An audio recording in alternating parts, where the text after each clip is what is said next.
The government doesn't want to show that the darn vaccine is full of shit. When you see a registry of the people who aren't vaccinated, that's sounding very Germany. I'm gonna go door to door instead of going, oh, it's just your booster shot.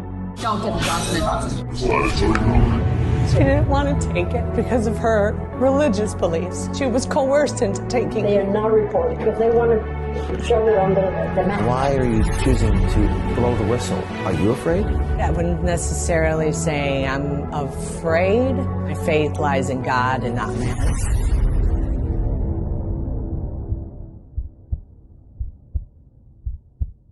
My name is Jody O'Malley, and I'm a master's prepared registered nurse. Well, first of all, your hospital is run by HHS, correct? I work for Health and Human Services with Indian Health Services branch for the Native Americans. These are federal employees. Yes. And we work for the government, so, I mean, the main thing is we have to follow. I know. I mean, that's another thing. I don't know how much longer I'll be here. And the protocols here. I know. Are the policies and administrators coming directly from the federal government? Yes. The problem in here, they are not doing the studies. People that had it, you know, and the people that have been vaccinated, they're not doing any antibody testing. Now you got this guy in room 4 who got his second dose of vaccine on Tuesday, has been short of breath.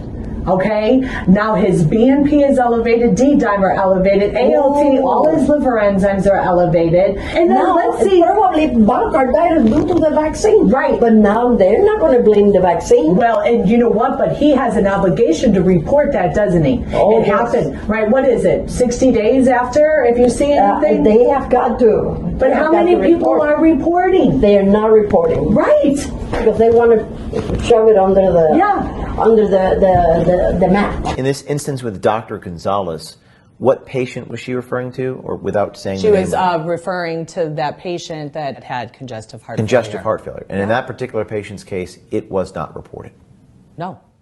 On July 29th, you had the first COVID vaccine, and August 19th, you had the second.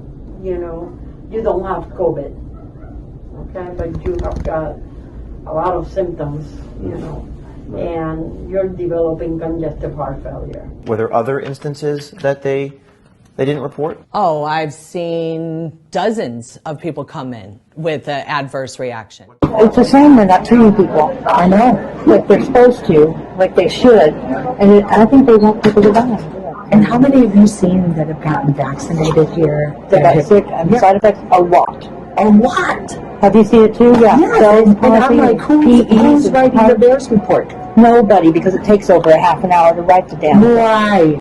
The CDC website, it says that you're required to report adverse events following vaccinations. Is there a policy at the hospital for reporting these complications? No. There's never been any directive sent out on reporting. What the responsibility on everyone is to gather that data and report it.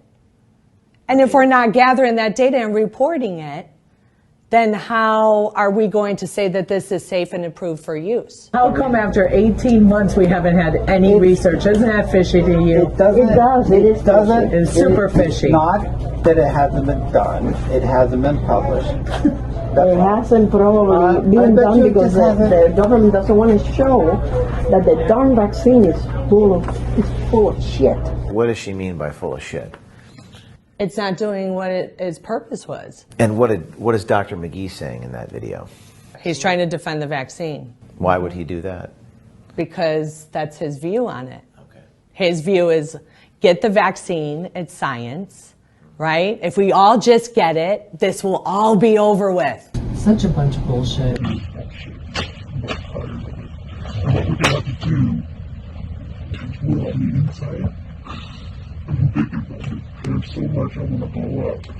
So much. How do we do that? Why are you choosing to blow the whistle? It's not what a lot of people would do. They're scared, they're afraid. What prompted me to do this was when I was house supervisor one night and one of my co-workers had taken the vaccine and she didn't want to. She had went throughout this entire pandemic working in the intensive care unit pretty much was a COVID unit. Yeah, it's really sad. She had just come back from surgery from leave 2 weeks ago, a little over 2 weeks, and then got her first dose of vaccine after surviving this entire pandemic. She didn't want to take it because of her religious beliefs, and she was coerced into taking it. Nobody should have to decide between their livelihood or take the vaccine. Now we're just making people take it, and then there's reactions to it, and then you have a medication that has been shown effective and surely has no adverse reactions for trying it. Dr. Bakwa talked to you about prescribing ivermectin for Not allowed at this facility.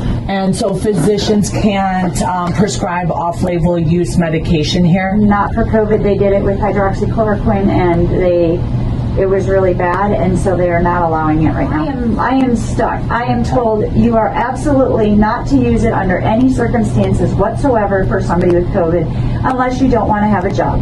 I am not going to lose my job. Damn. They're going to lose their job if they allowed you to use that drug. Right. Nuts. What is plaguing this country is the spirit of fear. Are you afraid? It's my career, you know, it's how I help people. But am I afraid? I wouldn't necessarily say I'm afraid because my faith lies in God and not man. What kind of person would I be if I knew all of this? This is evil. This is evil at the highest level. You have the FDA, you have the CDC that are both supposed to be protecting us, and everything that we've done so far is unscientific. Are you afraid they're going to retaliate against you? Yeah. I'm a federal employee. What other federal employees you see coming out? But you put your faith in God. Amen.